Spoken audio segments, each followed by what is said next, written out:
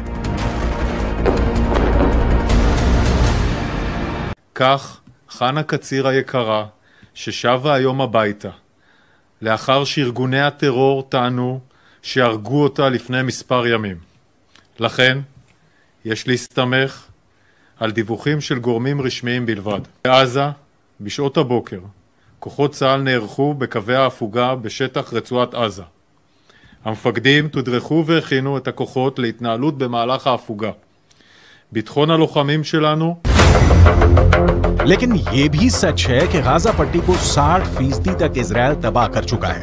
इधर 1.5 महीने से ज्यादा की जंग में लगभग 15,000 से ज्यादा लोग गाजा में मारे जा चुके हैं। लगभग 3,000 लोग अभी भी कब्रिस्तान बन चुके उत्तरी गाजा की इमारतों में दफन हैं। लगभग 50 दिन की जंग में इजरायली वायुसेना ने 35,000 से ज्यादा बम उत्तरी गाजा, दक्षिणी गाजा और वेस्ट बैंक पर बरसाए हैं। 70 से ज्यादा हमास के कमांडर मारे जा चुके हैं। इजरायली फोर्स ने हमास के इस्लामिक जिहाद परिषद के मुख्यालय, कमांड सेंटर, सैन्य परिसर, दर्जनों launcher pad, anti tank post और वॉच टावर को मलबे में बदल दिया। इस दौरान फिलिस्तीनी इस्लामिक जिहाद आतंकवादी संगठन के सैन्य मुख्यालय को भी नष्ट कर दिया गया। इसके अलावा आईडीएफ ने हमास के कई बुनियादी ढांचे को भी बर्बाद कर दिया। इधर हमास के टॉप कमांडर इस्माइल हानिया ईरान के साथ मिलकर इजरायल से लंबे युद्ध की जबरदस्त तैयारी कर रहे हैं। जरा इन तस्वीरों को देखिए। हमास के नेता और टॉप कमांडर इस्माइल हानिया ईरान के विदेश मंत्री हुसैन अमीर अब्दुल्लाहियान के बीच एक जबरदस्त मीटिंग हो चुकी है। दावा किया जा रहा है कि कतर की राजधानी दोहा में हुई इस मीटिंग में ईरान ने हमास की लीडरशिप को साफ कर दिया है कि ईरान इजरायल के खिलाफ जंग में उतर चुका है। अब ईरान की बेतहाशा सैन्य ताकत हमास की ताकत बन गई है। यानी गाजा में इजरायल को सिर्फ हमास से नहीं बल्कि ईरान की सेना, लेबनान के हिजबुल्ला लड़ाकों और हमास के सुरंग जिहादियों से जंग करनी पड़ेगी। אני כבר רואה את האזרחים של עזה הולכים עם דגלים לבנים לאורך החוף ונעים דרומה. וחיזבאללה גוררת לבנון למלחמה שעלולה לקרות. והוא עושה טעויות. אם הוא יעשה טעויות מהסוג הזה כאן, गाजा में एक बम का बदला लेगा ईरान। लेकिन वहीं दूसरी तरफ इजरायली सेना के हौसले 7वें आसमान पर पहुंच गए हैं। जरा देखिए कैसे।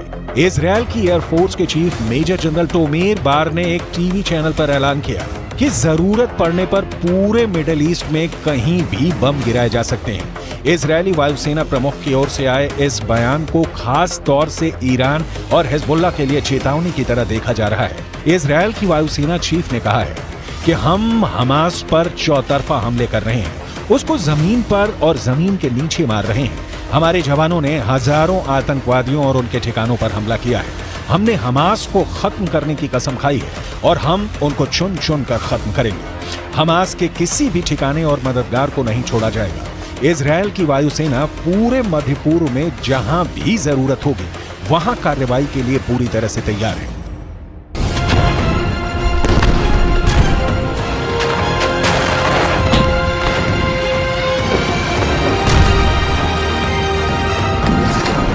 אנחנו חודש כבר במלחמה, פוגעים מאוד מאוד קשה בחמאס, פוגעים בהנהגה של חמאס, פוגעים במפקדים, פוגעים במחבלים, הורסים לחמאס את התשתיות בעזה, ואנחנו גם כל הזמן במוכנות לאזורים אחרים. הבסיס הזה יודע להגיע. हमास की मौजूदा सैन्य क्षमता को देखें तो उसके पास ज्यादातर ईरान के दिए हथियार हैं। इजरायल पर मौजूदा हमले में फज्र 3 और फज्र 5 रॉकेट का इस्तेमाल किया जा रहा है।